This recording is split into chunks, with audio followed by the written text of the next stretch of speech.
निर्गत करण्यासाठी नगरपालिकेचे सर्व नगरसेवक, उपनगराचे जवाहरजी या सर्वांनी जनतेचे प्रश्न जनतेने जनता दरबारात मांडावे आणि त्याचे पुढच्या कालावधीमध्ये सोडून व्हावे यासाठी राबवलेला हा स्तुत्य उपक्रम आहे। याबद्दल वडगाव नगरवासियांच्या वतीने मी नगराध्यक्ष महोदय, उपनगराध्यक्ष, सर्व नगरसेवक, नगरसेविका आणि विशेषतः प्रशासनाचं अभिनंदन करतो।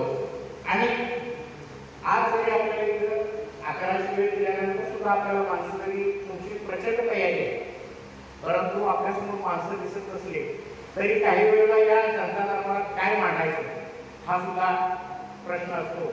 लोक अडचणी आपल्याला वैयक्तिक भेटून सांगत असतात, परंतु कोणत्या अडचणी सांगायच्या, बोलायचं धाडस ठिकाणी, अर्ज कसा करायचा, अशा अनेक गोष्टी असतात।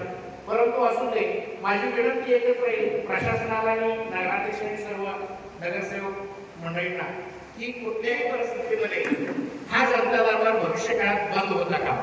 याचं कारण असं आहे की नागरिकांना सभागृहामध्ये येता येत नाही, परंतु जनता दरबारामध्ये येऊन नागरिक आपल्या समस्या निश्चितपणाने मांडू शकतात आणि दुसऱ्या एका गोष्टीची खंत मला प्रशासनाबद्दल व्यक्त करायची आहे। आज माननीय लोकनियुक्त नगराध्यक्ष या ठिकाणी उपस्थित होते, परंतु शिवसाहेब या ठिकाणी आले होते, परंतु या गोष्टीचा मी वारंवार उल्लेख केले की प्रोटोकॉल न पाळता शिवसाहेब आपले अनेक अधिकारी, अगदी तुम्ही आल्यानंतर सुद्धा 5 मिनिटांनंतर माझ्यासमोर 4 अधिकारी आहेत, मी आणि ते बरोबर, आणि ही पद्धत काय बरोबर। प्रशासन आणि प्रशासक ह्या दोन गोष्टी अशा आहेत, या वडगाव शहराला जर सुधारवायचं असेल तर एका बाजूला नगरसेवक आहे, दुसऱ्या बाजूला प्रशासकीय अधिकारी म्हणून तुम्ही आहात। जर प्रशासकीय अधिकारी जेवढा ऍक्शन बरोबर असेल तेवढंच हे गाव सुधारण्याला मदत होईल, ही माझी वैयक्तिक मत आहे। आणि मला याची खात्री आहे, मला आज समोर बसलेले अधिकारी बघितल्यानंतर, त्याच्या चेहऱ्याला बघितल्यानंतर अतिशय आश्वासक वाटतंय की वडगावमध्ये ताईसाहेब हे अधिकारी तुम्हाला पुढच्या 5 वर्षांमध्ये काम करताना कुठल्याही प्रकारची अडचण येऊन देणार नाही, परंतु कुठेतरी त्यांच्यावर पण कंट्रोल असणार ही काळाची गरज। कालची घटना तुम्हाला तक्रार अर्ज आहे प्रशासकीय माननीय जाधव साहेब, काल मी नगरपालिकेत 10 वाजता आलो, मला वाटतं आमच्या एकमेव इलेक्ट्रिक विभागाच्या अधिकारी गायकवाड मॅडम त्यांच्यावर बसले दोघे सरपळे साहेब त्या ठिकाणी जागेवर।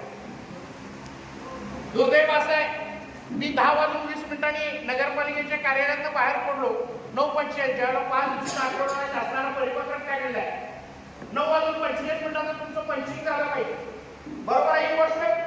प्रशासकीय अधिकारी सरपळे साहेब बरोबर आहे ही गोष्ट। आपल्याला ताईसाहेब मला अनुभव आला, पंचिंग मशीन नाही, अधिकारी येतो कधी, तो जातो कधी आणि तो नेमकं करतो काय, हे काल मला अनुभवायला मिळालं। मस्टरवर एक अधिकाऱ्याने काल 10 तारीख होती, 10 मार्च, त्या अधिकाऱ्याने गेल्या 10 दिवसाच्या सह्या केल्या की मस्टरचे फोटो तुम्हाला पाठवले।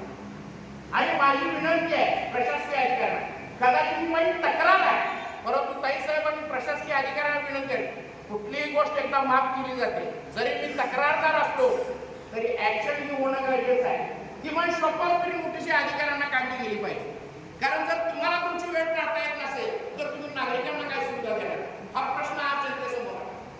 सर्वसामान्य नागरिक जेव्हा आपल्या तक्रारी घेऊन येतो त्यावेळेला तो तुमच्याकडनं काहीतरी अपेक्षेने येत असतो, आणि म्हणून या अपेक्षा जर प्रशासकीय अधिकाऱ्यांनी पूर्ण करायची असतील आणि मग तुमच्याबद्दल तक्रार नगरसेवकांना का आली तर या कारण आहे की ते आणि तुम्ही सन्मानाने राहा, ही प्रशासकीय अधिकाऱ्यांना माझी विनंती आहे। माझे 4 प्रकारचे कंप्लेंट्स आज मी जनता दरबारात नगराध्यक्ष महोदयांच्या घेऊन आलो। मला वाटतंय ह्याच्यापेक्षा मी जास्त बोलणं योग्य राहणार नाही, आणि सर्व प्रशासकीय अधिकारी हे अलर्ट राहतील उद्यापासून, याची अपेक्षा माझ्यासारख्या कार्यकर्त्या, कारण प्रशासन हे या गावाला शिस्त लावण्यासाठी आहे, ह्याचा समज मला चांगल्या पद्धतीने माहिती आहे। कदाचित आम्ही चुकलो तर तुम्ही आमचे काम करा, तो अधिकार सुद्धा तुम्हाला आहे, हे मी या ठिकाणी नागरिक म्हणून सांगतो। परंतु ज्या वेळेला 11 ते 5, 10 ते 5 या ड्युटीमध्ये तुम्ही काम करता त्यावेळेला you are the best administrator, तुम्ही जर उत्तम प्रशासक असाल तर आमच्या गावाला शिस्त लावायला कुठल्याही प्रकारची अडचण राहणार नाही।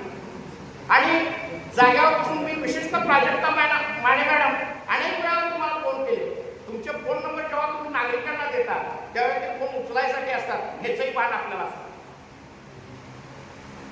मी कुणावर ऍलिगेशन करत नाही, मला आलेल्या अनुभवाचा कुठंतरी कागदावरती आलं पाहिजे हे मला पटतंय. आणि म्हणून आज या जनता दरबाराच्या माध्यमातून माझी विनंती राहील, जरी मी काही कठोर बोललो असतो तरी या ठिकाणी सोडून जा, परंतु भविष्य काळामध्ये यामध्ये सुधारणा होणं ही सुद्धा एक अपेक्षा माझ्यासारख्या कार्यकर्त्या. आज आपल्याकडं जाधव साहेब SI म्हणजे आरोग्य निरीक्षक नाहीये, परंतु आरोग्य अधिकारी. अशा वेळेला त्या वार्डामध्ये कचरा गोळा करणारी जेव्हा गाडी फिरते, आज मी सांगतो तुम्हाला 7 आमच्याकडे रिक्षा आहेत, आमच्या कचरा गोळा करणारी गाडी. त्या गाडीवर आमच्या अग्रीमेंट मध्ये सांगितलंय प्राजक्ता मॅडम एक अटेंडर आणि एक ड्रायव्हर पाहिजे. किती वेळा तुम्ही बघितलं अटेंडर आहे म्हणून? बघितलं का? त्या गाडीवर अटेंडर असतो का? त्या गाडीवर अटेंडर नाही.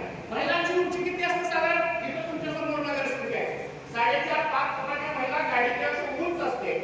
डस्टबिन मध्ये कचरा जर त्यामध्ये टाकायचा असेल तर तो त्या महिलेच्या अंगावर पडतो. अटेंडर कशासाठी ठेवला? त्या अग्रीमेंट मध्ये अटेंडर यासाठी ठेवला की त्या महिलेच्या हातातली बादली घ्यायची आहे आणि कचरा तिने गाडीमध्ये टाकायचा. उद्यापासून ही सुद्धा पद्धत कोणाला शहरामध्ये अवलंबली गेली पाहिजे. आमच्याच बायका कचरा घेतात, टाकतात, निम्मा रस्त्यावर असतो. मला काल तर एक अनुभव आम्ही जर ऐकायला मिळालं, जेव्हा एका महिलेने माझ्याकडे तक्रार केली, नगरपालिका स्वच्छ भारत अभियान राबवते, यावेळेला ओला कचरा आणि सुका कचरा विलगीकरणाचं काम डस्टबिन आपण नोंदवून दिले, परंतु कर्मचारी सांगतो एकत्र कचरा टाका म्हणून. सगळ्यात मोठी गोष्ट आहे का सुशिक्षित महिलेने माझ्याकडे केली तक्रार. आणि या गोष्टी